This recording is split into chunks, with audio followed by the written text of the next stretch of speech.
안녕하십니까. 국경 없는 글로벌 경쟁 시대에 여러 가지로 수고가 많습니다. 그런데 저는 개인적으로 이 애터미 사업분들 또 애터미 회원분들이야말로 이 시대의 애국자라고 생각하고 있습니다. 그럼 뭐가 애국자냐? 애국자는 열심히 일해서 정의로운 방법으로 열심히 일해서 많은 세금을 내는 사람들이 가장 애국자라고 생각합니다. 만약에 우리가 성공해서 많은 세금을 내면은 국가는 그 세금을 가지고 국방을 하고 치안을 하고 행정을 하고 외교를 하고 등등 국가를 경영하는 데 필요한 모든 공무를 수행함과 아울러서 사회적 약자들에게 이전 소득을 또 제공해 줍니다. 그렇게 되니까 우리 사업자들이 스스로 성공해서 많은 돈을 벌어서 그리고 많은 세금을 국가에 낸다면 그보다 더 애국자가 없습니다. 그런데 우리 사업자들은 자신의 성공뿐만 아니라 파트너들의 성공까지 후원해 준다면 얼마나 큰 애국자입니까? 현재 우리나라에서 가장 지금 큰 골칫거리가 일자리 문제와 소득 분배 문제입니다. 그런데 이 일자리 문제와 소득 분배 문제는 선진국들도 골치를 앓고 있는 문제이고 어느 누구도 주장만 하지 그 대안이 무엇인가에 대해서는 전혀 어떤 대안을 제시하지 못하고 있습니다. 그런데 바로 이 애터미 사업은 작은 자본으로 많은 일자리를 창출하고 그리고 많은 사업자들에게 소득을 이전해 줌으로써 또는 소득을 분배해 줌으로써 또 많은 세금을 내게 됨으로써 국가에 충성하고 그 다음에 애국하고 있는 길입니다. 그런데 우리가 이 사업을 해서 애터미 사업을 해서 성공하려면 어떻게 해야 되느냐 하는 문제가 있어요. 가장 중요한 것은 고객을 설득하고 또 신규 사업자를 설득하는 문제입니다. 설득, 퍼세이션, 설득하는 문제예요.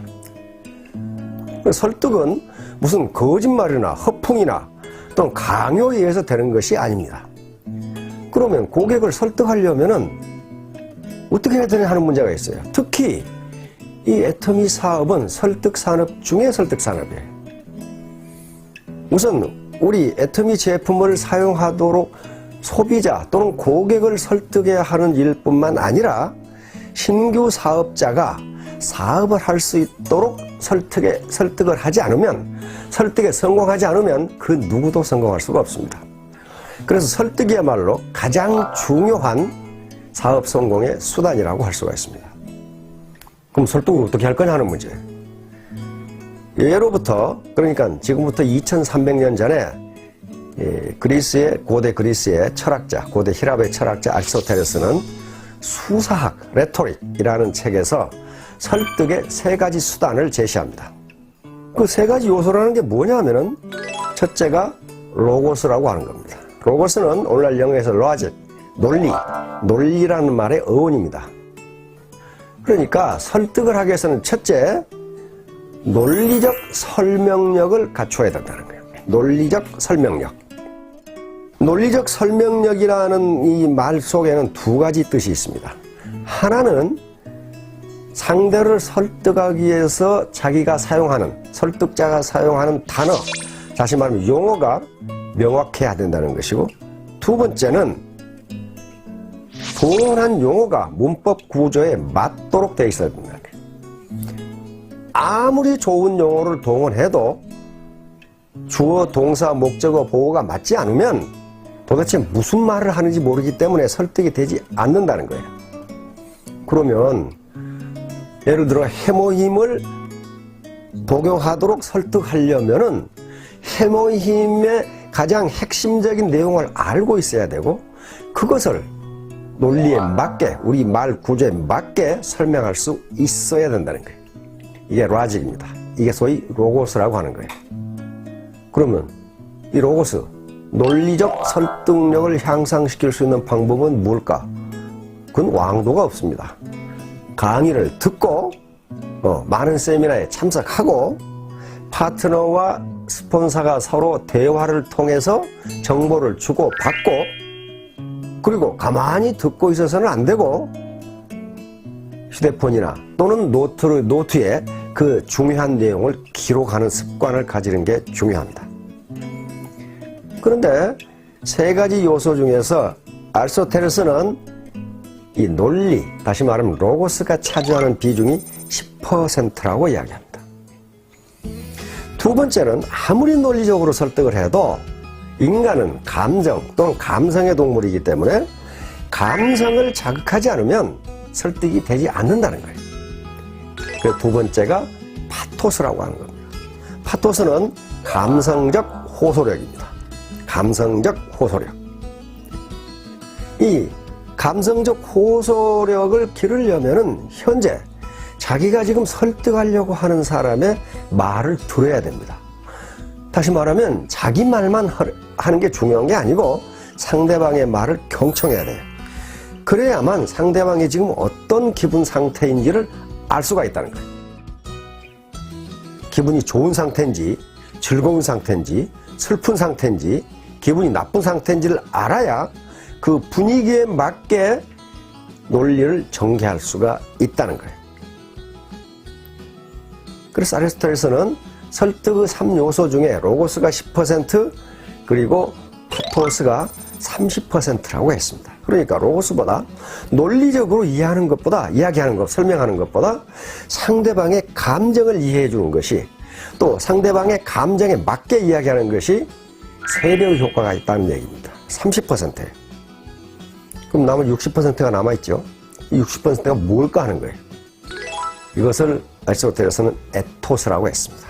에토스는 그 사람의 인격이나 품성에서 우러나오는 인간적 신뢰감입니다.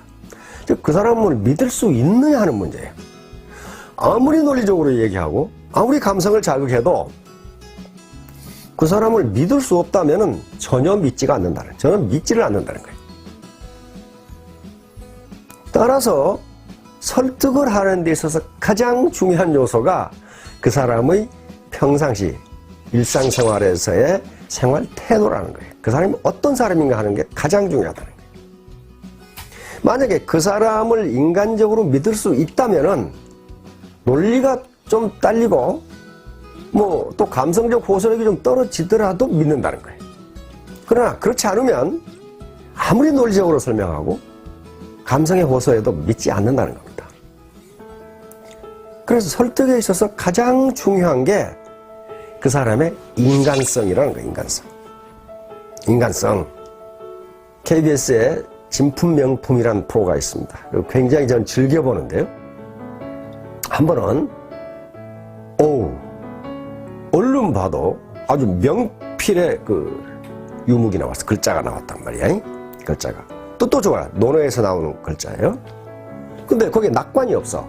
도장이 안 찍혀 있으니까 누구 건지 몰라. 그러니까 그걸 소장한 젊은이가 그걸 들고 왔어. 이게 누구 거냐.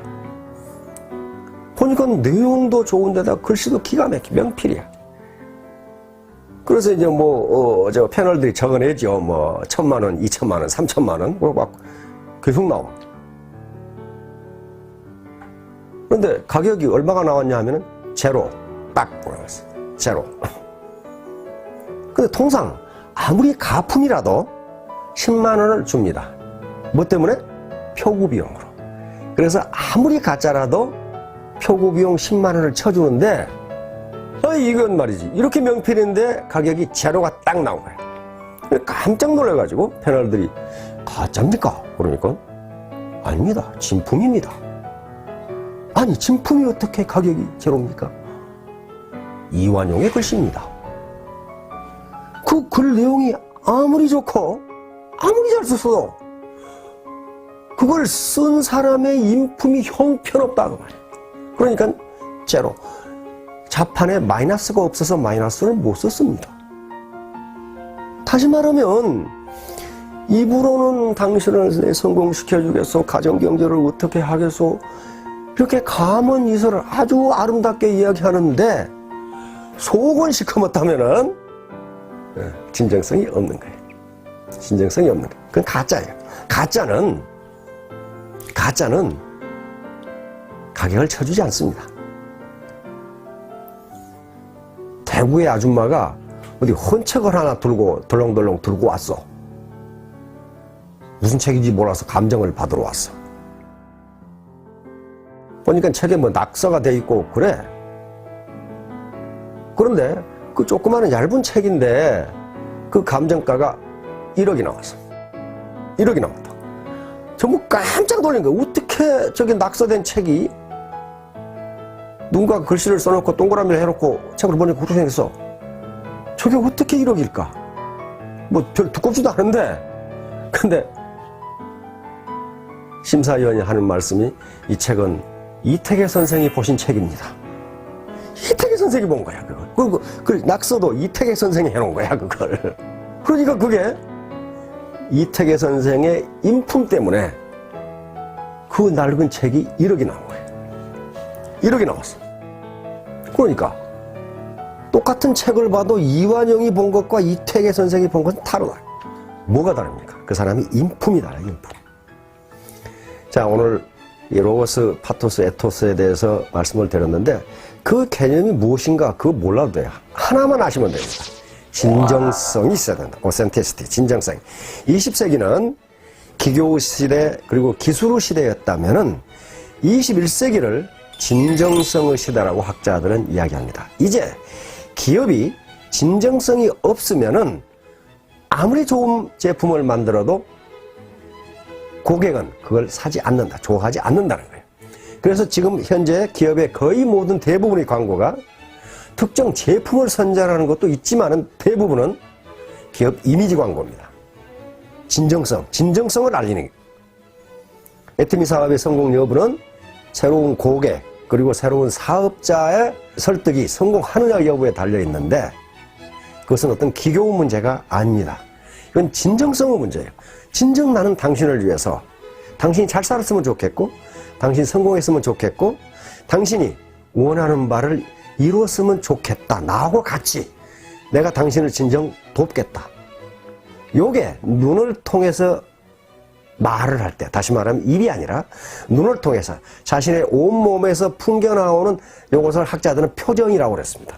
그 사람 몸에서 풍겨나오는 바디랭귀지가 그렇게 이야기할 때 설득에 성공할 수 있다. 그래서 처음만 가지고는 안 되고 자꾸 만나야 된다. 사람은 자꾸 만나면 좋아진다.